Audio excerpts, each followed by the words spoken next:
Animepril is almost over, so now it is time for one more Kirblog on Hunter x Hunter. Especially cause for the last year or so, I've been working on it as the voice of Shaiapouf in the series English dub, and it has been awesome. So now that this arc is finished, I will share with you all of my thoughts. I hope you could all understand that, because now I've just described what I'm going to do. It's the end of Animepril 2019 as we know it. Sadly, I was not able to procure any of the guests that I was hoping to land because they were all exceptionally busy. I won't say what shows or anything that I was going to do with them, because mayhaps next year I will do those, but who knows. Shout out again to Ben Diskin for kind of last second joining me for the erased Kirblog that we did this past weekend.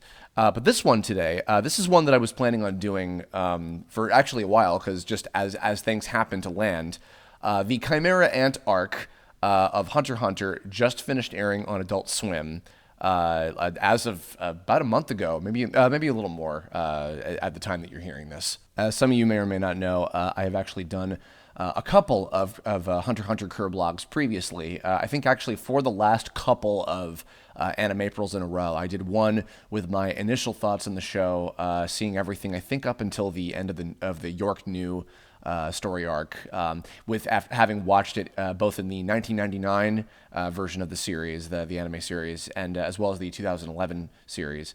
And then last year, I did one, I think by the time I'd finished up Greed Island and was just getting into the Chimera Ant Arc. I believe by that point I'd been starting to record on it.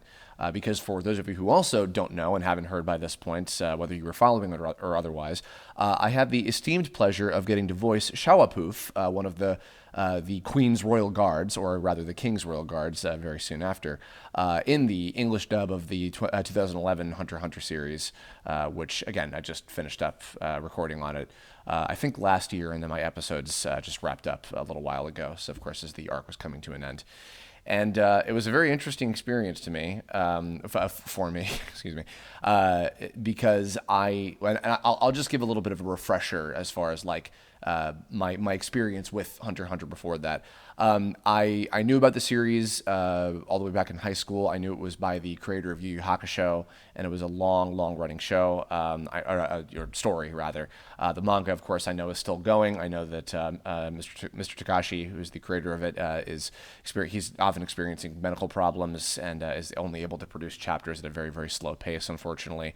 Yeah, and I knew who some of the basic characters were, but really didn't start getting into it fully until the English dub of the 2011 anime started airing on Toonami, and I was going through that. I also started watching the 1999 version, and I auditioned for the show a few different times. I'd previously auditioned for Illumi, and I think Castro. And I guess then just to start off with just a quick little story about just the audition process was I auditioned for both King Meruem and as well as Shaiapouf, and I didn't know much about the importance of any of the Chimera Ant Arc characters. I knew who a bunch of them were. I'd seen pictures of them for years. I knew about Knuckle. I knew about Nove and Moral. I'd seen a lot of the Chimera Ants characters as well, like the actual ants themselves. But didn't know like the importance of them. I knew that King Meruem was of major importance. I'd seen pictures of him a lot, and I'm like, oh, he looks like Teen Cell or something, from TVZ a little bit. And so to start with, I actually really wanted to book him. But I auditioned for both of them, and then ultimately got Shaiapouf, and of course the illustrious Max Mittelman booked Meruem and did a fantastic job. Did a much better characterization to him than I could have. And then I was told pretty quickly afterward by Brittany Lauda, who I've had on both of the previous two Hunter x Hunter Kirblogs, she's of course a huge fan of the series. She had told me that like I had kind of struck gold with Shaiapouf because of just how fun and insane of a character he is.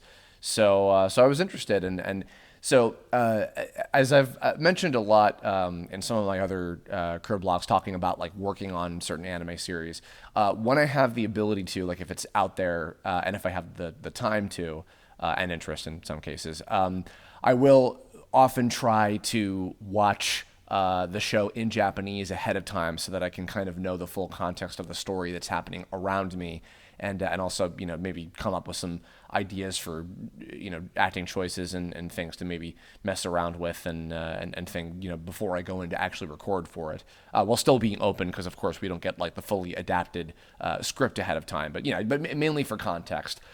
So the challenge that I had with my character is the fact that since I have been watching, and I'm still continuing to watch through the series as it airs on Toonami, I didn't want to spoil myself on the story.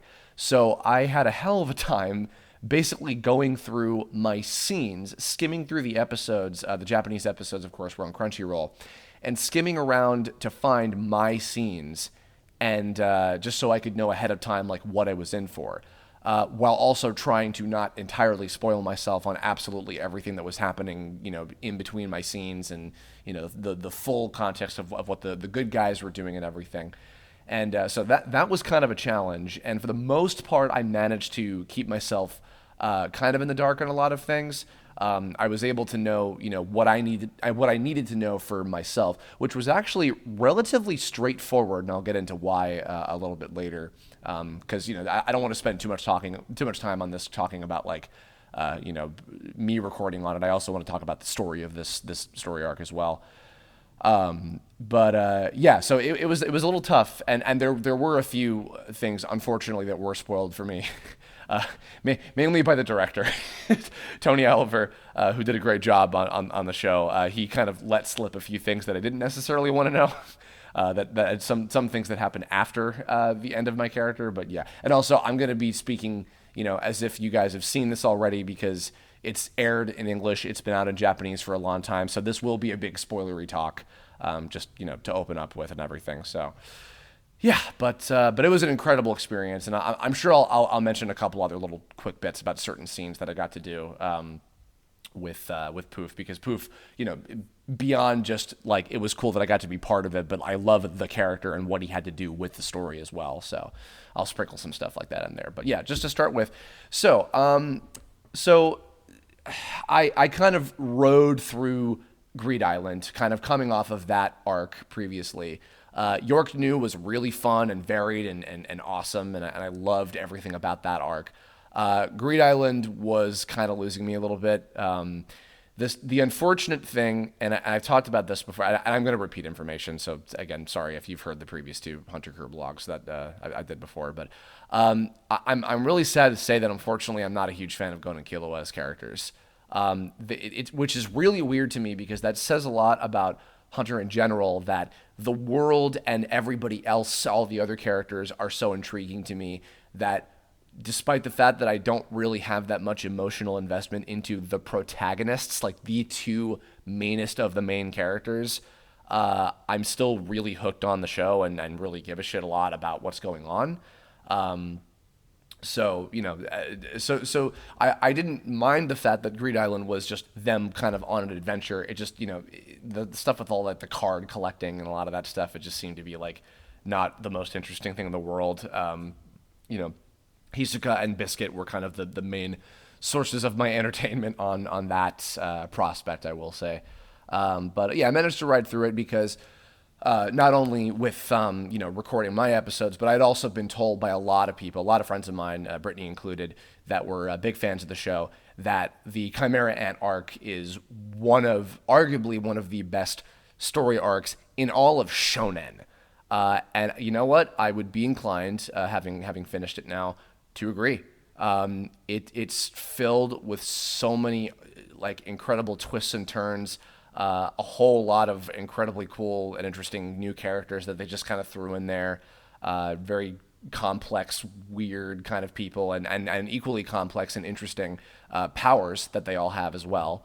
Some of which were a little hard to comprehend, such as Knuckle, which I'll get into that.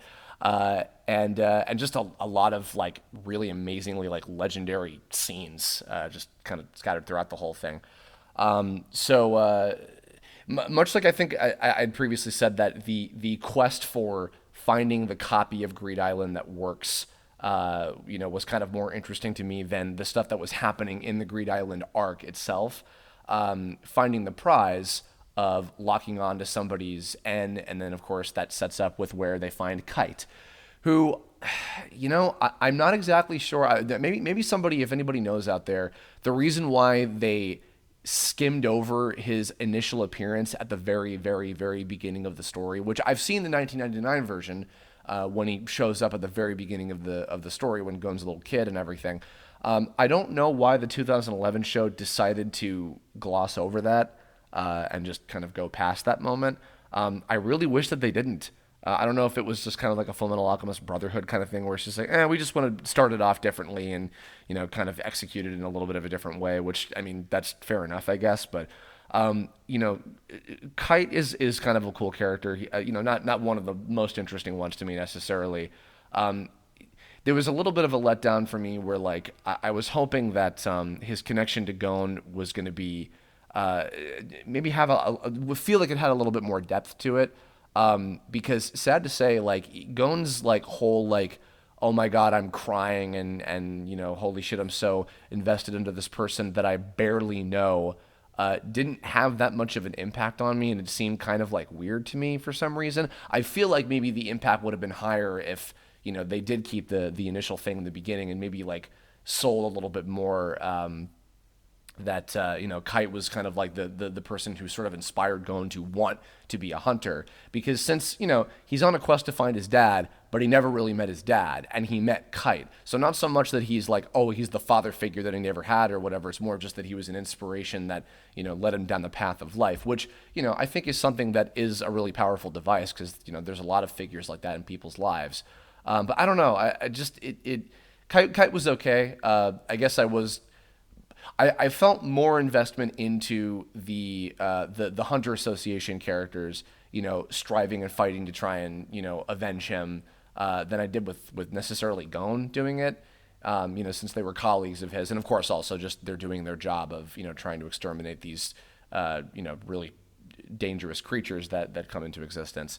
So it kind of starting off like just another adventure, I think was kind of a good sort of setup, and then almost kind of a fake out in a way, because what's so intriguing to me about this arc, and I think probably one of the big things about it that separates it from not even just other Hunter x Hunter arcs, but other arcs in shonen series, is that, at least to me, this arc was about the villain characters more than anything else. I mean, we have Gon and Killua and like Moral and all the Hunter characters, and then also the Chimera Ants that defect. And actually, one could even argue that it's about the ants specifically, all of the Chimera Ant characters, as it were. Can you guys hear the dog in the background? I hope so. It's a dog ant. Good. Anyway, yeah, you could argue that it's about like the Chimera Ants in general, but I would say especially the villain, I guess the villain side, but like the king side, I mean, they kill people, so yeah, you have to define them as villains. It's more than anything. Even though no, they're just seeking out food or whatever. It's part of nature. No, they're villains. But yeah, so right away, like when things started to shift focus to the the ants that were even before the Royal Guard showed up, just the ants that were protecting the queen, like Cult and everything like that in and of itself, I was like, oh, okay, this is different. This doesn't seem like it's just the And now, meanwhile, we cut to the villains or whatever, because right away I was kind of like. I was really getting invested into those characters with and a lot of them get kind of unceremoniously killed, like the turtle guy and the penguin guy or whatever, all of them. And even Colt, I was actually, Mike Lucas pointed this out. I was kind of bummed that Colt didn't end up like having a bigger role. I mean, he does become a good guy, which I think was nice, but I was really kind of hoping that he would get to do something a little bit more than just like the little first act of stuff that he was around for. But he was interesting, and I actually liked him a lot. And one of the first scenes that I liked right away was the kind of unexpected compassion that the hunters end up having for the queen after she gives birth to King Meruem, and the royal guards go off with him, and they kind of just leave her as a corpse or whatever. The stuff with her on her deathbed and Colt, and then Moral and all the other hunter characters. kind of realizing that they're not just monsters; they really do have human consciousnesses, and in a lot of cases, I don't know if necessarily every case, but in some of them, they remember who they used to be as a human previously, and which was not something I expected, and that was really cool to see that. So yeah, right away I was intrigued with the villains. But also, yeah, the new good guys as well. Knuckle was a lot of fun, and once again, shout outs to Ben Diskin for kind of infusing a bit of that Kuwabara energy into him. Of course, he's a fan of Yu Yu Hakusho, as I am, and so there was a little bit of that spirit kind of carried over with him. Palm is, especially her early form, was terrifying and hilarious. I actually just met Karen Strassman pretty recently, and she's brilliant on her. And then even later, the calm, good-natured, wants to help everybody out version of her when she gets turned into an ant was pretty cool. Moro was a lot of fun as well. Slightly biased because it's Kyle Bear, and also because I got to have a cool fight scene with him. Nove as well. And also just getting some more attention for Netero. I liked Netero before in the earlier stuff, but him taking a little bit of a bigger role this time around and getting more attention was nice to see him in there and have one of the coolest fight scenes of all, which I'll get to. As far as of course the king and the royal guards go, these and again I know that just inherently I'm going to sound really biased because I can't help that because I did get to voice the character, but just even as a viewer, I found these four characters of King, Shaiapouf, Neferpito, and Montutu Yuppie, and also biased because, of course, Josh Tomar and Sarah Williams are friends of mine, and so the three of us getting to be the guards was a lot of fun. But nonetheless, I found their dynamic to be incredibly fun, really intriguing. They had like good moments of comedy, each of them at different points. They had all like badass, like cool moments. They all have interesting powers. So really, once they were introduced to me, they became the main characters. And also plus, of course, Komagi, who I want to talk about her a little bit more in depth in a bit. But yeah, so starting off, we had the kind of early stuff where the good guys and everything are kind of forming their big plan of attack, and we focus on a lot of these like worker younger ants, and Kite, of course, gets offed very disgustingly by Neferpito once the royal guard for the queen at the time are kind of thrown out there. And the training stuff I think was cool. I actually do kind of like when especially in shonen series, like even One Piece is doing it right now in the manga, where Luffy's kind of doing training stuff. I do like the sort of nuts and bolts, really breaking down exactly how a character learns to get better with their powers, which is part of the big reason why I really liked Biscuit in Greed Island. She was kind of the most intriguing thing to me in a lot of her teaching stuff. She was kind of like the Genkai equivalent of the show compared to Yu Yu Hakusho, which I thought was great. And of course, her coming back was lovely as well because she's so cool. And Tara Sands does a great job on her. And then also bringing in Knuckle, especially because he's got that kind of Kuwabara sense to him and everything, training with the others.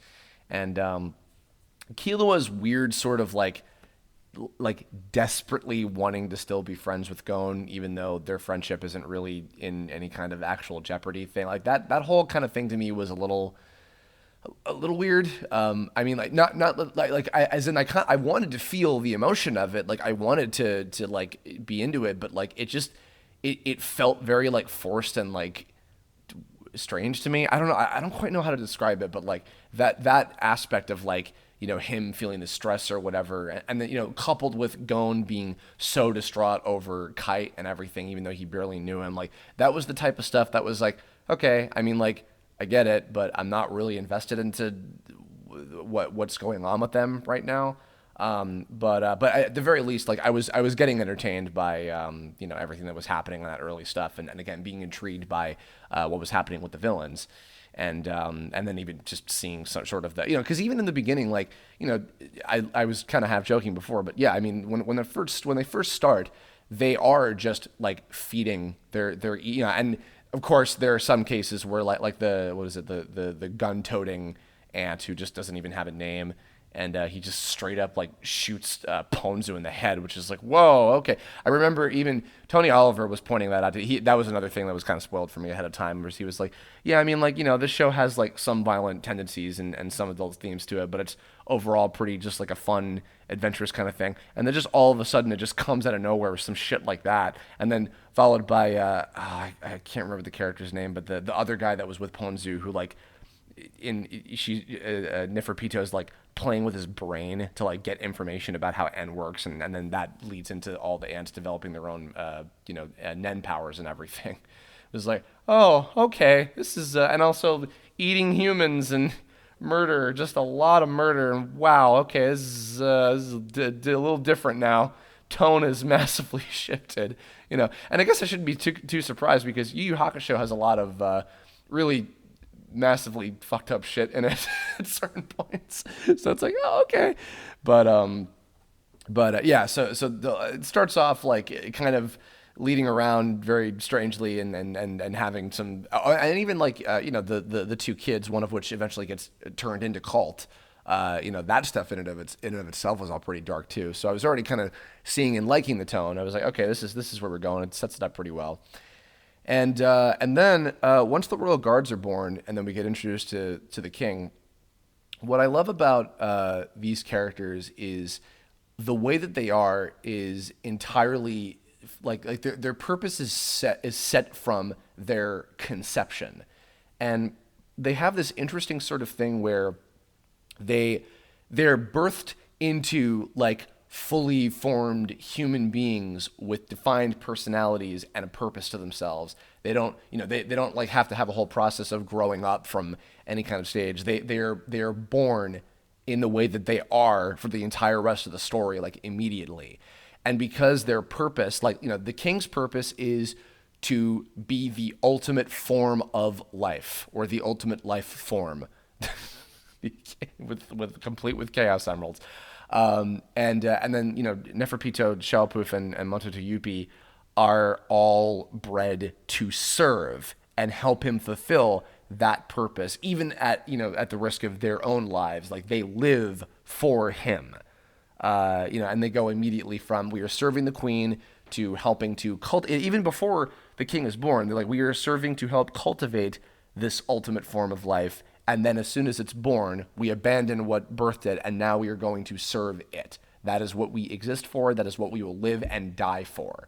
So that definition and having that like completely like set up who they are from the beginning, I love that, because it makes everything that there's no need for like explanation or backstory. You just get immediately what they're about, and so everything else that happens from there is purely just their development. It's purely about whatever comes their way that they deal with, and you know why. You know clearly defined why they're doing what they're doing, and because it's from so much of their perspective, it's interesting. And even though they start like basically taking over an entire nation full of people and like usurping a leader and turning humans into livestock, but it's not so much you're rooting for them, but you get invested. It's kind of like when people get invested into Light with Death Note, where he's an awful human being and he's choosing to be a piece of shit. But these characters are bred to be the way that they are, and so you get invested into them. And even it's beyond just a sense of like, oh, I'm gonna destroy the world or take over the world or whatever. It's like it's also a clear kind of definition of Meruem wants to be known, feared, and respected, and just exist as the ultimate form of life that is the best at everything, the best at just his pure existence is the best thing about existence as we all know it. And then the whole idea of having like he wants to be the best at all of the games in the world, which at first I was like, oh, that's kind of funny, but I wonder why. And then like the way that they kind of set that stuff up and everything, and him like discovering what that means and why that has any kind of importance to him was cool. And then of course we get the introduction of Komugi, who was one of, if not my favorite characters in this whole thing. And Ryan Bartley was, and I've told her this 1,000 times, she was an absolute genius on that role. So adorable, so much fun, such a great performance. So love you, Ryan. So introducing this character who is, ultimately going to be the downfall of the villain, and you can kind of sense that from the beginning, like without even really knowing. It's like, oh, because this is, or rather, not even so much that it's the downfall, but it's the character that's going to change the king. This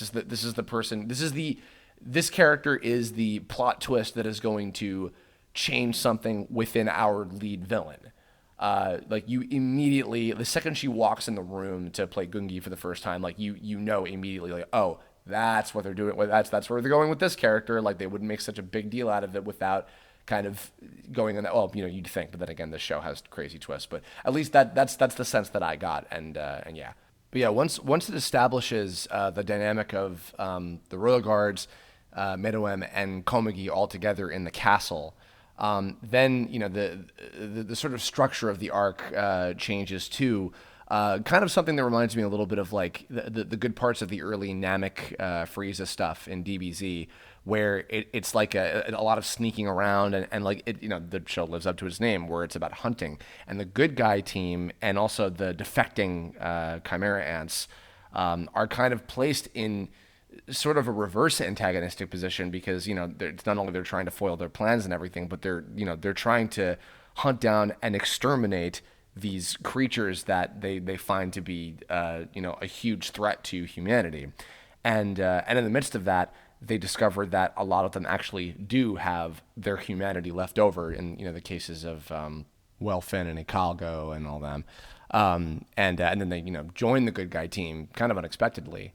Like it creates this really cool environment for everything to take place in, and kind of the back and forth, and like Nov goes in to do his initial scouting thing, which scares the absolute and utter shit out of him, which is hilarious. And then we slowly get into a lot of these really Melioran, of course. Melioran was cool too. We get into these like really amazing fight scenes. Some people, it's interesting. I know that there's a lot of, one of the big things about this one is that the narrator has a lot more, to say in this one, which is funny because Michael McConaughey just like retired recently, so he was having to come back and forth a lot to record. I've heard a lot of criticisms of that, like, there's so much of like, and then this happened, and then this happened. Meanwhile, this was happening. Let me describe in vivid detail what this character was feeling at that exact moment, or whatever. I know that kind of wears on people's nerves. To me, it was interesting because it was just so different than like the tone of the entire show changed completely. It felt like the characters were still the characters, and it still followed the rules and everything with the the different energy, it's the special abilities and everything. But like the execution and tone of the series just felt completely different with this arc in like all aspects. But yeah, getting into the fight scenes. Some of the powers were a little convoluted, like Knuckles' ability, the APR thing. I think I still don't fully get how the fuck it works. It was cool, and I thought the little like, it is time you have a crude interest thing was funny, and like that made for like a cool sort of device that was kind of was always present around everywhere.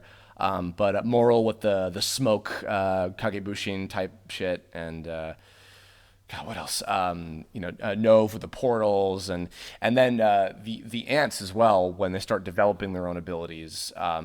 Leol was kind of a cool sort of sidetrack. I didn't know for sure like how important he was going to be necessarily, but he had kind of an interesting little sort of mini arc within everything else going on in between, and got a cool fight scene out of it with his surfing shit. And then my power, the spiritual message stuff, which I had a lot of fun with all that. I guess speaking real quick about a couple moments of mine, I did love the fact that I got to have a fight with Moral, specifically because Kyle, of course, is a Yu Yu Hakusho alumni, so I felt like I got to have a little bit of a stake in that. And actually, little Easter egg, if those of you don't know. So when I have my first mental breakdown scene, there's a moment where he's like laughing insanely, and internally he's like really being down on himself and like, oh, you fool, you idiot, you dimwit, and I delivered that in a way that like Genkai would. Just kind of a little nod to Yu Hakusho. I threw that in there. And then of course towards the end of the fight with Moral, I have my Beelzebub splitting up into my many different segments, which that was a lot of hard work went into that. And of course our engineer Eddie, who's become a good friend of mine, we had a lot of fun, and we recorded like just countless tracks of the little mini poofs, as we called them. It was like a cereal or some shit. So that was, and I swear to God, I tried to do like absolutely every single like evil character laugh I could think of. I did Joker, I did Mephiles, I did Noah Kaiba, I did like Ed from Ed, Edd n Eddy, I did like Billy from Billy and Mandy. It's like all these different weird laughs like overlaid on top of each other, and all the screaming and everything. And then of course his individual laughs as well, for when he's going nuts and flying off with when he was flying off with Moral's big pipe thing. So that was great. The following Poof's whole journey was I would say he's probably one of the most, if not the most complex character that I've ever voiced. Once I kind of got a handle on like what his whole deal was, this weird like obsessive slash self-deprecating, but this pure love that he feels, again, because he's bred to live and die for his king. So he has this unconditional love for the king, which of course is then returned way later on when we save him after the big nuke from Netero, which of course is another amazing fucking fight scene, that one. But yeah, and then like this like inner turmoil, almost like a Frollo from A Hunchback of Notre Dame kind of complex, where he hates himself and is driven insane by disagreeing with the king about absolutely anything, and not being able to serve the king, because once Komugi comes in and with her pure absolute lovingness and innocence, she is already starting to make changes within the king, and veer him off a little bit from the path of just wanting to become the perfect being of life. And so, my whole sort of internal complex of like, no, like, I don't want to disobey the king, and I want to be there for him, and I can't, and I hate this girl so much, and I'm disobeying his orders, and I'm disobeying what he wants, because I think that I'm doing this for his own good. I hate myself. I'm a piece of shit. I should die as a result of it. It's really intriguing. Like, and Pito and Yuppie were a lot of fun too. I part of me wishes that they had some equally interesting arcs to themselves. Yuppie was just pure fun, and Tomar cracks my shit up, and him generally being a butt monkey to all the characters, and just constantly having to deal with everybody else's shit, just being like, whatever, just gonna fight this guy with my weird big ass like mischief maker arm and all my strange DBZ ass transformations. And Pito starts off as fun, and then the second that Gon shows up, and I loved when I walk in on her healing Komugi, and Gon is just like sitting there for like a year waiting for her to finish up so that he can then proceed to beat the ever loving shit out of her. My scene where I come in and I'm like, hey, what you doing? Nothing. Go away. And all the sort of internal monologuing back and forth and trying to figure out the stratagem of this. I know I've said this before, but like this very much I think is a big evolution of the Kurama type of stuff from Yu Yu Hakusho, where a lot of internalized thought and strategically trying to pick apart like what's going to happen with everything. But I think also having the narrator in there to kind of spice things up a little bit and not have it constantly be just like you're hearing what the characters are thinking at that moment, and kind of like this novelization sort of thing. Like it helped to keep it a little bit varied this time, and I appreciated that. Oh, I almost forgot, because this required actually another character that I voiced for like one episode. Was I did also kind of like the little side track, like couple episodes with the what's it called, the Phantom Troop. Where they go off and like just as mercenaries go off and kill another little hive of Allegra Clark's character, who I forgot, the Scorpion Lady, and I was one of her underlings, as like this just unnamed creepy beetle guy that I think Alika Zoldyck just murders in cold blood with like paper craft shit or something like that. That was a fun little side venture thing with that. But yeah, so the whole like long ongoing adventure in the compound just has so many good moments, so many good fights, so many great interactions between everybody. These little like unexpected turns that happen throughout everything. Obviously, this is no news to anybody that's watched the show for years, but Gon versus Pito is outstanding, especially in terms of the animation. Same thing with Netero versus Meruem is a great one, and good twist in terms of having that character sacrificing himself, and also his comment. Maybe it doesn't impact immediately, but when you stop and think about the whole like you have no idea the bottomless malice that rests within humanity of like I'm willing to nuke this place and create this poisonous side effect. And even more so, I actually felt like this was kind of an improved, and sorry, spoilers if you haven't seen Yu Yu Hakusho, but I'll try to be light about it. I felt that there's a certain villain in Yu Yu Hakusho that turns out to be like sick and dying, and it's kind of revealed too little too late in a way that's like, oh, that's it? Like, okay, whatever. And just kind of isn't really executed all that interestingly. I feel that Meruem and the others being poisoned by the nuclear fallout, and that their deaths are going to be imminent. That whole deal, I think, was an incredibly good device for the kind of final act of this whole arc. With the relationship between King and Komugi, like that's the thing that I was rooting for the whole time, especially because not only from the fact that she's changing him for the better and he's not even really fully comprehending what it means. She's purely innocent. She literally doesn't know what's going on around her as far as like the bigger story goes. All she's focused on is just this game, this one thing that she cares about, that she's incredibly good at, and playing against this person who she just develops this kind of unexpectedly adoring relationship with.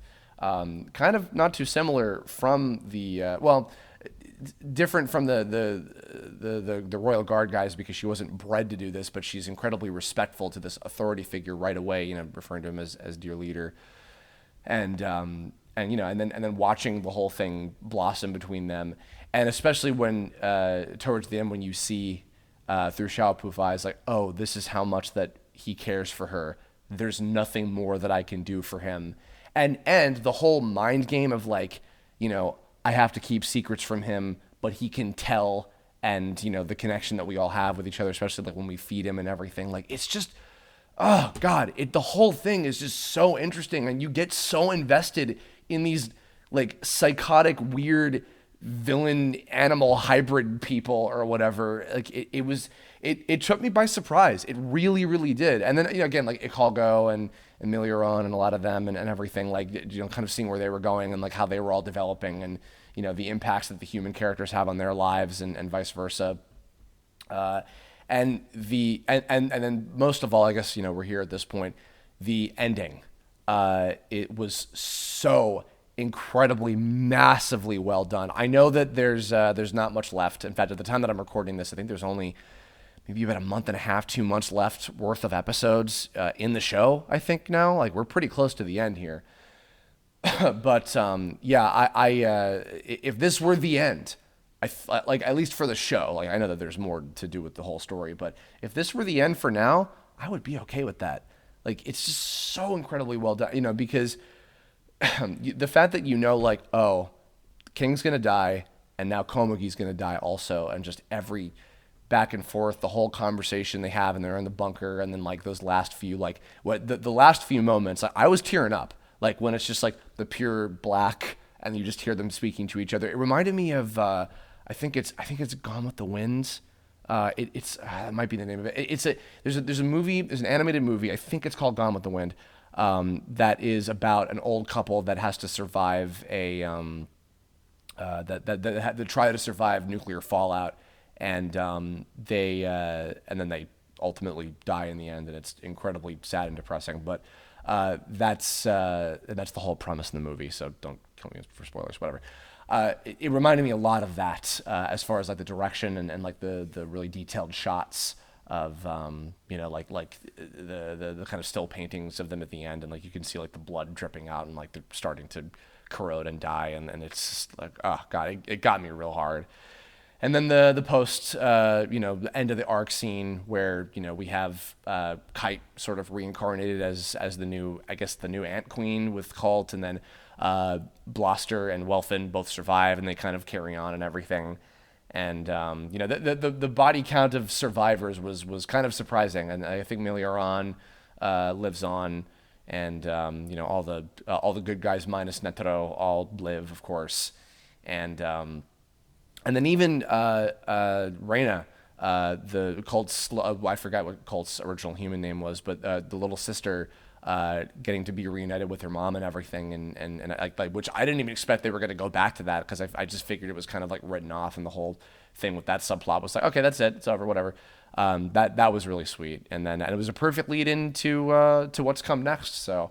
I've been following this. I guess this is considered the Hunter Chairman re-election arc. So far, I'm really enjoying it. With the Zodiac characters and everything, a bunch of new friends of mine that are all in there. And I at this point, I don't know for certain if I'm going to continue reading the manga.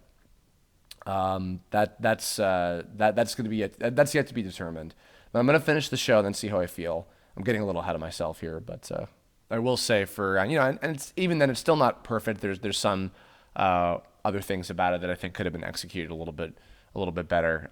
But no, the whole ride of this storyline was amazing, and I'm not only glad that I got to experience it, but I'm even more incredibly happy that I got to be a part of it, and as such a cool character. There's a video. I think I'll put an annotation to it, because I can't remember the name of the guy who did it, but there's a really, really good like case study video about Shaiapouf, and like how interesting, like how like deep of a character that he is, surprisingly, like in a shonen series, because you don't often get there's very few deep series in shonen, like in general. So the fact that like I got to be one of those rare characters that had like a lot of layers and a lot of like variety on the acting side, like that was incredibly cool, and I'm very happy that everything worked out with that. One last little story, and I'll have a link to the tweet that I recorded the video for, but there's the scene where Poof is in the grass, like kind of peering at Palm and Killua, and like kind of listening in on their plans and everything. The big like crazy laugh that he does. We spent a lot of time on that. That was actually one of the very last things that I got to record. We did it, and then I think after we finished my last few scenes, I asked like, hey, can we go back and do a couple more takes of that, because I really, really want to make sure that it's perfect. And both Tony and Eddie, our director and engineer, were very patient with me, and they let me do it as many times as I needed to, and all worked out. So yeah. So yeah, that's those are my thoughts on Chimera Ants. And I guess for those of you who maybe haven't gotten to see the dub, like if you don't have cable or if you missed it when it was on Toonami, please do pick up the Blu-rays. I'm incredibly proud. That's one of my proudest bits of work in terms of voiceover was my work on Shaiapouf, and people seem to really like how it turned out. I think that the dub cast for that arc in particular was really, really strong, and I tried to live up to the expectations of everybody. I knew that it was a big deal of a story, and it was a big deal of a character, and I've just been enjoying it. So we'll see. Again, I don't know. Excuse me, for certain if I'm going to pick up with the manga after the show leaves off. But if I'm intrigued enough, I know that it's kind of still going and dragging on for years and years. But I mean, I do love Mr. Takashi's work, and I would love to, see, because this is clearly, again, Hunter x Hunter. I know I've said this previously. I can tell this is his like magnum opus, and and I love what he does. So I would be really curious to see where it continues to go, and what the future of a lot of these characters are and everything. Even with my lack of being super invested into Gon and Killua, like I still am enjoying the journey and everything. So, but that's with that. That's gonna wrap up Animepril 2019, everybody. So thank you very much. Sorry that I didn't get to do all the ones that I was planning on doing, unfortunately. But yeah. So a couple things. I will be doing I'll be doing a couple weeks of Mayerville Kirblogs. I'm going to be doing a review of Captain Marvel next weekend, and by that time, I will of course have seen Endgame, so I will have a Kirblog for that as well, and that'll be for the following week after that. After plenty of time, and there's plenty of time for people to have seen it, and it'll be, talking with spoilers and everything. But yeah, that's going to do it for the time being. So this was a lot of fun. I'm sure I'll be back for Animepril next year.